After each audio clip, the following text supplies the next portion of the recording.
Good morning, good evening, whoever you are, wherever you are, whatever you might be doing.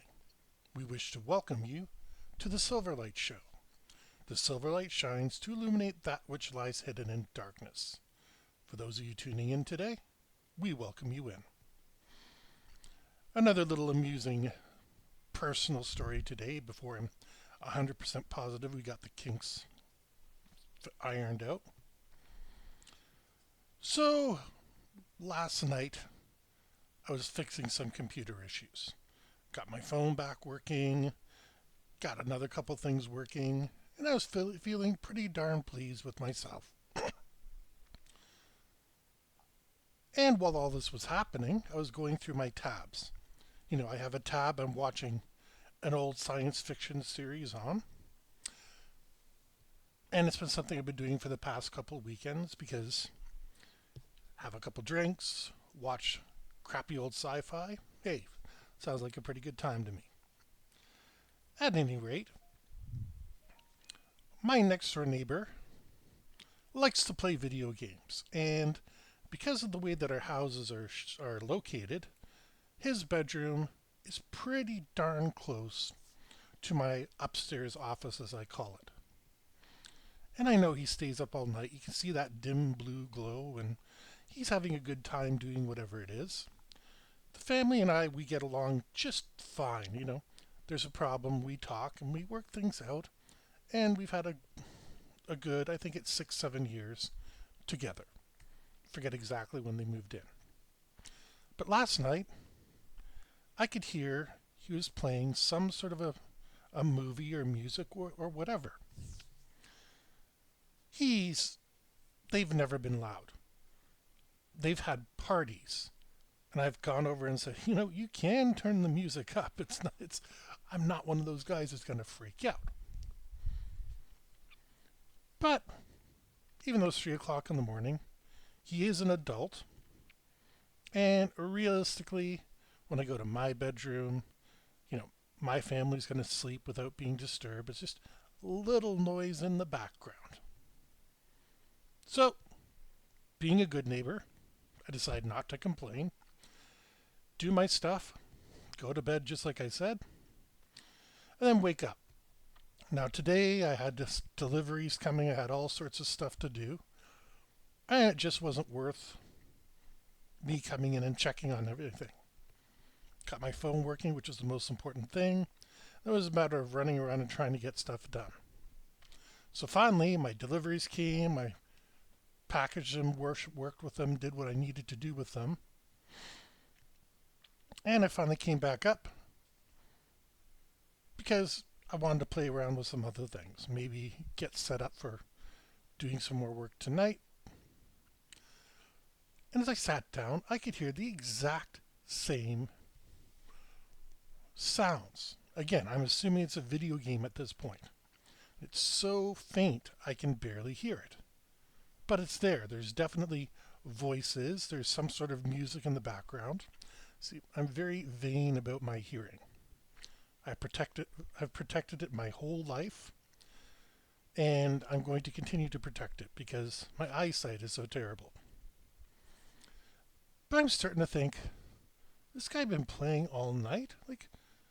No problem with that, but this is very out of character for him. I think he has the noise canceling headphones and all you need to do to enjoy your video gaming session. I'm just starting to think, is there something I should be worried about because I've noticed the cars are in the driveway. In my own personal experience, I had a roommate pass away on me. Well, technically I was the landlord, but thought of him more as a roommate. He passed away because complications with cancer, and unfortunately he left an alarm going. So I'd be sitting there from time to time, day to day, and this weird thumping sound would come from next door. And I'm thinking, that's not the way ghosts work. But I was still a little bit traumatized by everything that had happened, and I chose not to investigate for a few days. Well, by the time I went in there, it turned out it was his alarm clock. And he'd set it up. So, again, in this situation, I'm hearing strange noises. I'm pretty convinced they're real. I've tried to figure out what to do. Now, the funny part is when I set my computer back up, it had been playing that old science fiction series through the headphones. And I was laughing because here these headphones are, and because my focus and concentration is not on, worrying about them at the present time, I projected all that on my neighbor.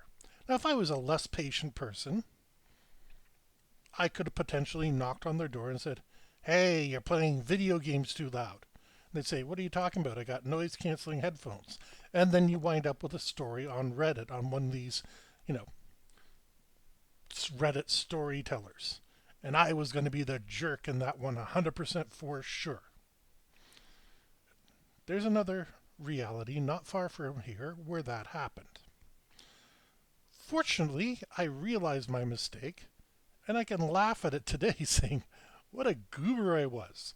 Last night, yeah, I was tired. I'm not knocking on anybody's door at 3 o'clock in the morning.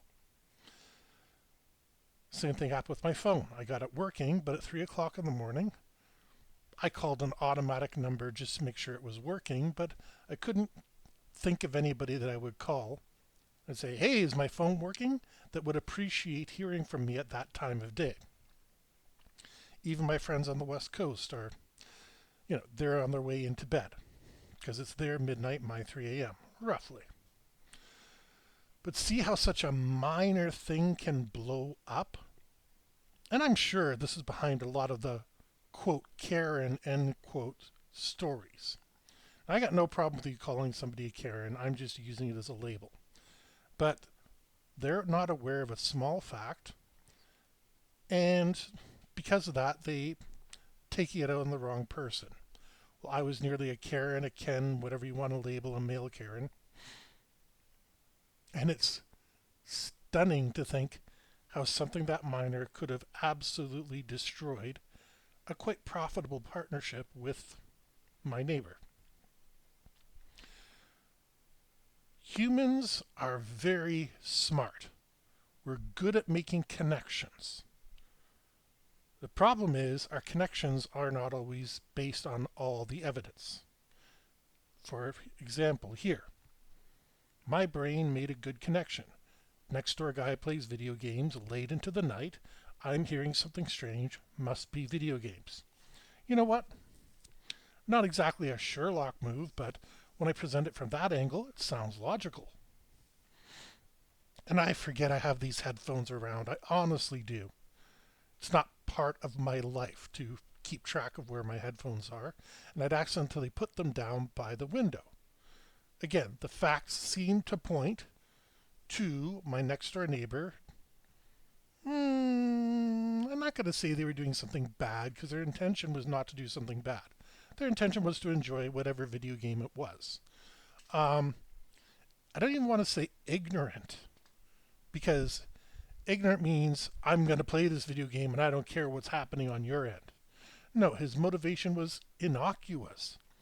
I didn't factor into his analysis because why should I? He's been playing this forever and there's never been a problem. And this is something we all have to realize. Everybody evaluates based on the information that they have. And some people are so stubborn, they lock into that information and they won't allow any other information into their head. This is why you get conspiracy theorists, realists, whatever you want to call them. You get flat earthers because they are not willing to admit anything that does not fit their paradigm. Again, the human brain is an incredible association-making machine. And I wouldn't have it any other way. But this is why we need an instrument to temper our conclusions. My conclusion, I could have argued my conclusion in court. And I would have a decent chance of winning. Provided the other side, acknowledged it or didn't bring up any defense or anything like that. But because we didn't do an investigation. And here's where we get into the most important part: investigating. I investigated. Last night, no, didn't care. Kid playing video games kid, what am I talking about? He's 20 by now. But gentleman playing a video game late at night is not worth my attention. The next day becomes a bit of a curiosity, but I investigated. I looked and I found another fact that was just a random thing happening, but it explained everything, and it even obeyed Occam's razor. It made the fewest number of jumps from the source to the conclusion. Flat earthers do perform experiments. However, it's kind of laughable, the experiments they put together. Like a hot air balloon. Ooh, it defies gravity, therefore gravity doesn't exist. No, there's surface tension, there's buoyancy, there's all sorts of factors at play here. But you wouldn't know that unless you investigate. Remember, at one point, flat Earth was actually a big theory. There was competition between it and around Earth. It was only a couple hundred years ago. Now, some people always knew that the Earth was round, but not everybody. The difference is, in the past 200 years, we've been able to prove definitively that the Earth is in fact round. We've been able to do the investigation and declare confidently we can now declare this as a fact. Again, like I said, it's that investigation part. And you know what? I don't hate flat earthers. Don't hate anyone. But what I do hate is people that don't look into all the facts. Now, there's times that you can't do it. Like if you're in a battlefield and you get all the information that a commander has to deal with, yeah, you're going to react. You're not going to investigate. You're going to make sure your troops get out of there and everybody is okay as possible.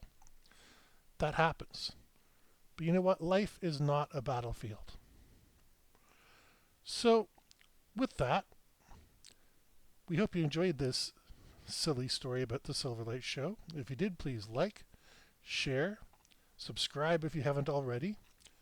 Don't forget to click the bell icon down by the comments, so that way you can be notified every single time we upload an episode. After all, we want you to be part of our community, and we hope you have a fantastic